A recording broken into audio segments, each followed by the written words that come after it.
So we've switched out to a Blackface, 65 Fender Deluxe. Blackface 65 Deluxe, and I've got again a 57 and a Royer 121 on this. Because of the amount of space, I don't have the 57 101 to do the A/B comparison between those microphones, but you'll be able to hear the difference between a 57 and a 121, and I'll blend. And so Tim play some funky.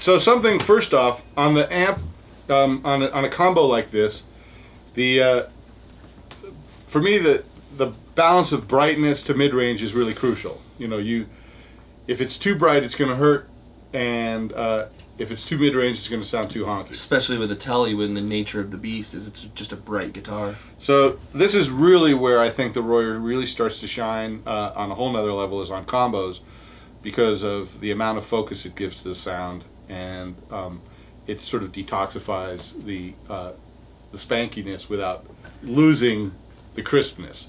And one of the things that I do as far as mic placement, so that you guys out there that are miking your speakers understand, the brightest possible spot is right on the center of the dome. And honestly, for me, that's actually where I put the ribbon mic, because I want to start with the ribbon mic on the brightest possible spot, because in general the ribbon's going to be a little darker than the 57.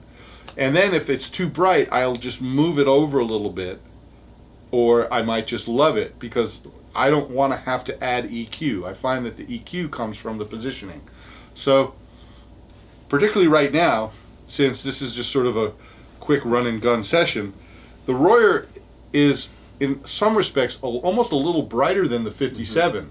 Which, if you're noticing, you're going, oh, it's a little brighter. That's because of the positioning. If I put the 57 on the dome of the speaker, it's going to be unlistenable.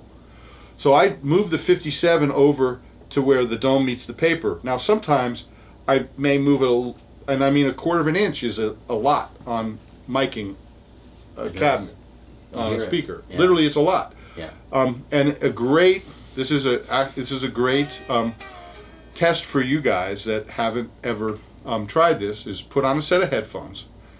Make sure that your guitar is not plugged in where someone's going to play it, because they'll make you go deaf. Because what you want to do is you want to put on a set of headphones, and you want to push up the fader so that you're feeding your headphones just the hiss of the microphone. And you go out and take a microphone and just move it around a speaker, and you will hear where the hiss gets darker. You will hear the hiss. You literally will hear the phase shift on a speaker. It'll go like by moving in and out. You go to the far edge of the paper, it gets really dark. It'll be like, you move it closer in, it'll be like, right on the dome will be like my sound effects. Yes, they're perfect. They're actually very good. I was impressed.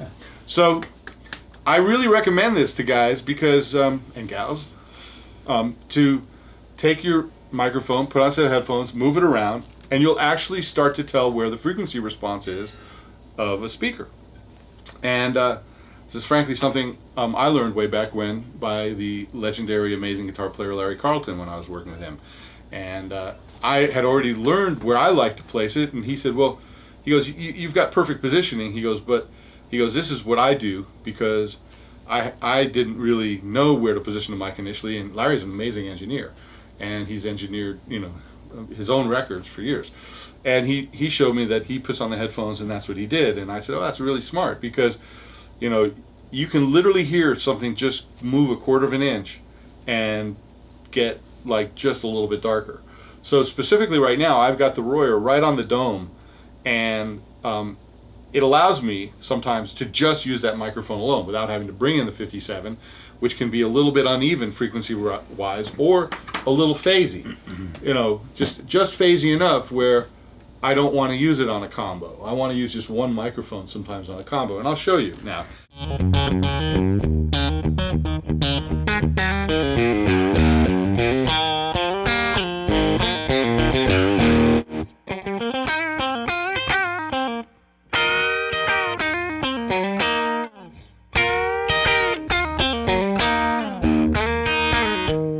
You got there is still has the brightness on the Royer, but it has this whole other bottom frequency that the 57 does not have.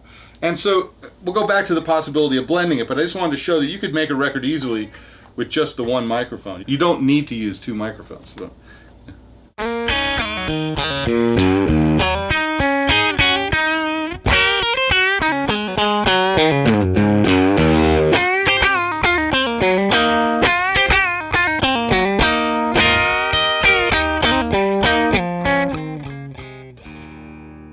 I right now prefer the blend, and it's always, I mean, it's rarely ever equal. I mean, that's the thing for me I find is that it's rarely ever a 50-50.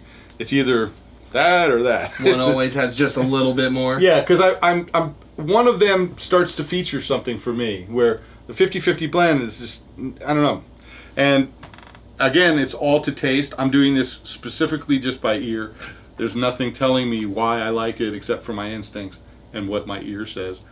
So again, it's a certain amount of trust in yourself and trust in your own instincts about what it feels, what's the part, what's he playing. Every time he changes the part, I start changing the blend too. Very specific. Yeah, if I'm up here, turn the main down here.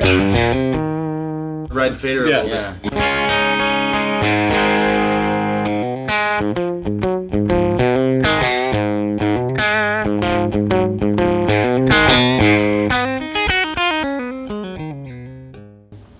I think it's a really good example of where the warmth of the Royer really helps the guitar sound. Which It's so well rounded on a telly. Well, he can put it on the center of the cone, which is usually too harsh to even record, and it actually is usable. And then he moves it a little bit away.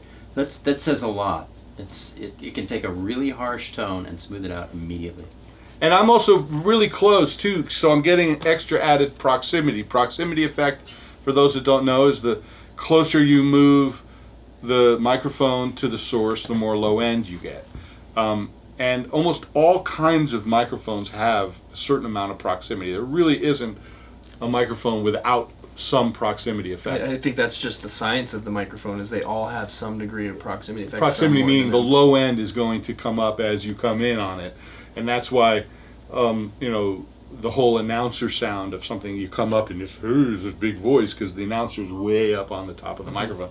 Well, I use proximity for my, you know, proximity is my friend when it comes to the ribbon mics, because, and again, this goes back to the fact that this microphone can take the SPL.